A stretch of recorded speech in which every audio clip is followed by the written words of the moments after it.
Assalamualaikum warahmatullahi wabarakatuh. Perkenalkan, saya Agni Prestiawati, CGP Angkatan 9 dari UPT SD Negeri Sukorejo 2, Kabupaten Blitar. Kali ini saya akan memaparkan demonstrasi kontekstual modul 1.4 yaitu budaya positif dengan penerapan segitiga restitusi. Tujuan pendidikan. Menurut Ki Hajar Dewantara, tujuan pendidikan adalah menuntun segala kodrat yang ada pada anak-anak agar mereka dapat mencapai keselamatan dan kebahagiaan yang setinggi-tingginya, baik sebagai manusia maupun sebagai anggota masyarakat. Oleh sebab itu, pendidik itu hanya dapat menuntun tumbuh atau hidupnya kekuatan kodrat yang ada pada anak-anak agar dapat memperbaiki lakunya, bukan dasarnya hidup dan tumbuhnya kekuatan kodrat anak. Budaya positif yaitu nilai-nilai keyakinan-keyakinan dan kebiasaan-kebiasaan di sekolah yang berpihak pada murid agar murid dapat berkembang menjadi pribadi yang kritis, penuh hormat dan tanggung jawab.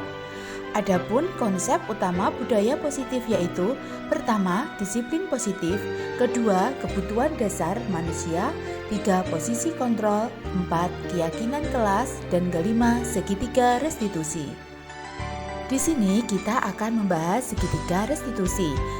Restitusi adalah proses dialog untuk mencapai kondisi bagi murid agar memperbaiki kesalahan mereka sehingga mereka bisa kembali pada kelompok mereka dengan karakter yang lebih kuat. Segitiga restitusi membantu murid menjadi lebih memiliki tujuan, disiplin positif dan memulihkan dirinya setelah berbuat salah. Adapun tahapan segitiga restitusi yang pertama yaitu menstabilkan identitas, yang kedua validasi tindakan yang salah, dan yang ketiga menanyakan keyakinan. Langkah restitusi yang pertama yaitu menstabilkan identitas. Yang diterapkan pertama berdasarkan prinsip membuat kesalahan adalah sebagian dari proses pembelajaran. Yang kedua, menggeser identitas murid dari identitas gagal ke sukses. Yang ketiga, jangan mengkritik murid yang sedang mengalami identitas gagal. Adapun beberapa pernyataan, yang pertama, membuat kesalahan sesuatu yang wajar. Dua, manusia tidak ada yang sempurna.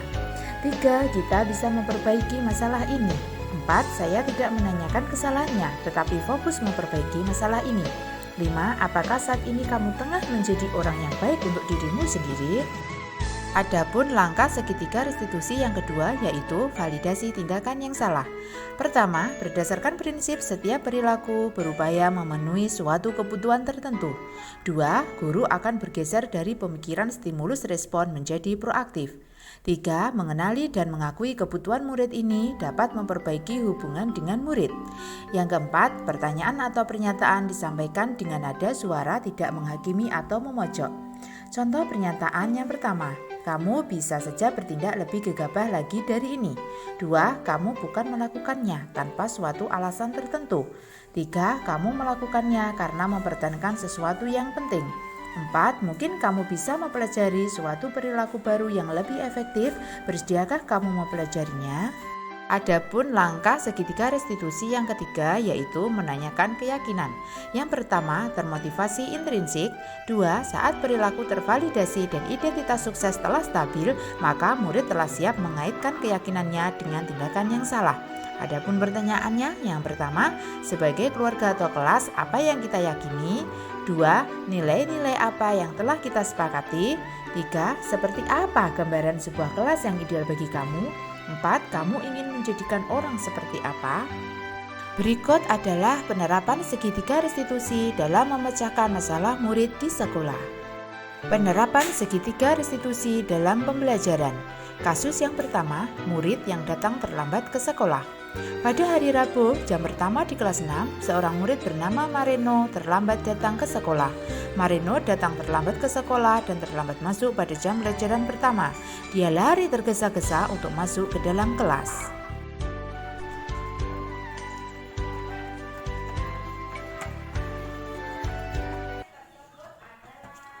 Bu.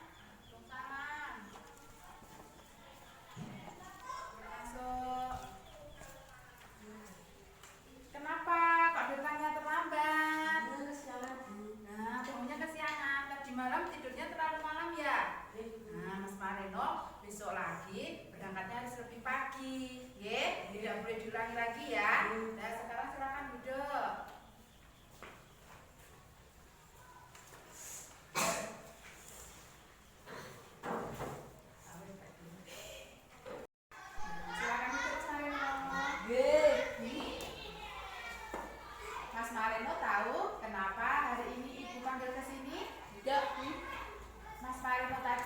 berangkat ke sekolah pukul berapa? Pukul 6:45, Bu. Nah, kamu juga tahu kan sekolah kita masuknya pukul berapa? Pukul 6:45, Bu. Nah, jadi kira-kira kalau Mas Marino datang ke sekolah pukul 6:45, sedangkan sekolah kita masuknya juga pukul 6:45. Kan pasti kita membutuhkan perjalanan ya waktunya. Jadi Mas Marino datang tepat waktu tidak di sekolah?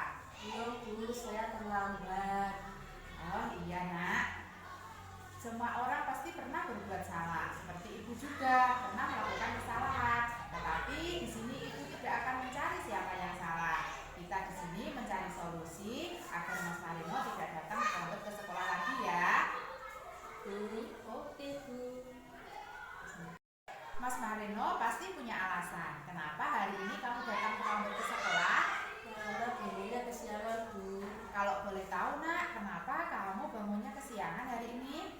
Karena tadi malam tidur larut malam, Bu.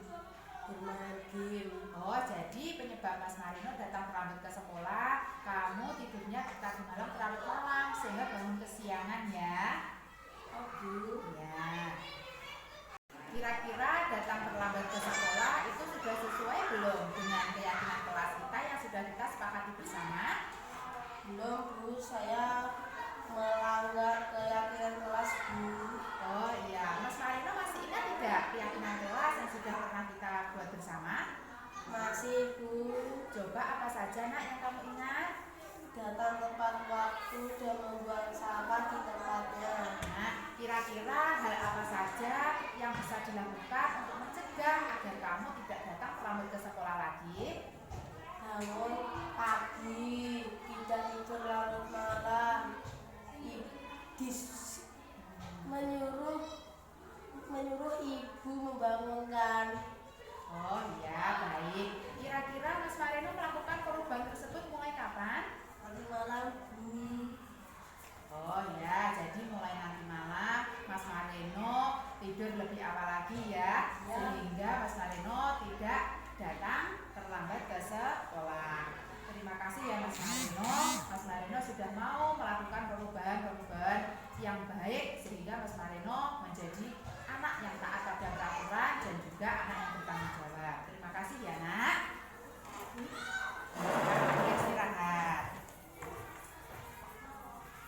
Perkenalkan, nama saya Marino. Perasaan saya setelah melakukan restitusi dengan yakni adalah saya sangat senang karena saya dapat solusi dari kesalahan saya yang datang terlambat ke sekolah. Terima kasih Bu Agni, saya berjanji tidak akan datang terlambat ke sekolah lagi dan menaati peraturan sekolah. Penerapan segitiga restitusi dalam pembelajaran. Kasus 2. Murid yang sedang menyontek saat ulangan.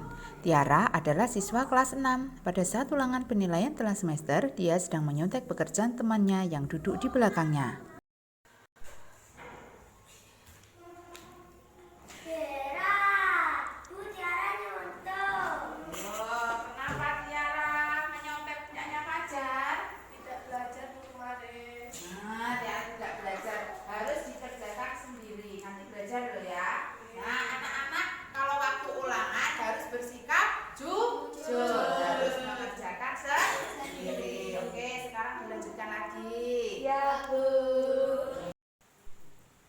Silakan duduk Mbak Tiara. Iya, Bu. Mbak Tiara tadi sudah istirahat apa belum? Sudah, Bu. Nah, kira-kira Mbak Tiara tahu apa tidak? Hari ini saya panggil ke sini. Tidak tahu, Bu. Oh, tidak tahu. Coba Ibu mau bertanya. Apakah Mbak Tiara tadi pada saat ulangan itu menyontek pekerjaan temannya? Iya, Bu. Saya menyontek karena tidak bisa. Oh, berarti betul ya tadi Mbak Tiara sudah menyontek pekerjaan temannya. Iya, Bu. Nah, Mbak Tiara menyontek pekerjaan teman itu kira-kira termasuk perbuatan yang baik atau perbuatan yang tidak baik? Perbuatan yang tidak baik, Bu. Oh, iya, betul sekali. Jadi menyontek itu adalah pekerjaan yang tidak baik, tidak jujur, dan tidak boleh diulangi kembali. Nah, dia nak,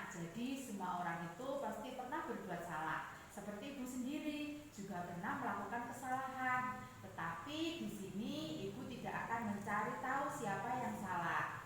Di sini ibu akan mencari solusi untuk melengkapi atau menyelesaikan permasalahan tersebut. Mbak Tiara pasti punya alasan kenapa tadi menyontek pekerjaan temannya.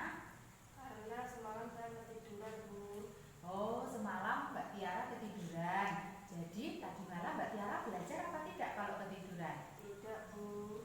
Oh ya, jadi alasan Mbak Tiara menyontek pekerjaan teman karena Mbak Tiara tidak bisa mengerjakan soal. Karena Mbak Tiara malamnya tidak belajar karena ketiduran ya. Ya, Bu. Kira-kira tadi Mbak Tiara sudah menyontek pekerjaan teman itu sudah sesuai belum dengan keyakinan kelas kita? Belum, Bu. Oh iya, coba apa saja yang Mbak Tiara ingat tentang keyakinan kelas kita yang sudah kita sepakati bersama? Datang tepat waktu, tidak menyontek, membuang sampah pada tempatnya. Iya, betul sekali nak. Jadi tidak menyontek pekerjaan teman itu termasuk keyakinan kelas kita yang sudah kita sepakati bersama. Kira-kira Mbak Tiara sudah tepat apa belum? Belum, Bu. Iya, jadi Mbak Tiara belum tepat atau sudah melanggar keyakinan kelas ya? Iya. Kira-kira langkah apa saja yang harus Mbak Tiara lakukan agar Mbak Tiara itu bisa mengerjakan ulangan dan tidak menyontek pekerjaan teman? Siangnya saya tidur dulu, kemudian malamnya saya belajar. Iya, betul sekali. Jadi Mbak Tiara itu siang harus tidur sehingga malamnya tidak ketiduran dan harus belajar. Jadi pada saat ulangan itu Mbak Tiara bisa mengerjakan ulangan tanpa menyontek pekerjaan teman. Ya, terima kasih ya Mbak Tiara. Mbak Tiara sudah mau melakukan perubahan-perubahan yang baik. Kira-kira Mbak Tiara mau melakukan perubahan-perubahan yang baik mulai kapan? Besok, Bu. Oh iya, baik. Jadi mulai besok Mbak Tiara sudah melakukan perubahan baik ya. Semoga Mbak Tiara kelaknya menjadi anak yang jujur, taat terhadap peraturan, sehingga bisa membuahkan sebuah prestasi. Terima kasih nak untuk hari ini. Silahkan Mbak Tiara bisa istirahat kembali. Assalamualaikum, nama saya Tiara. Perasaan saya setelah melakukan restitusi dengan Bu Agni adalah saya sangat senang karena saya dapat memecahkan masalah saya, yaitu menyontek pekerjaan teman. Terima kasih Bu Agni, saya berjanji tidak menyontek lagi dan menaati peraturan sekolah.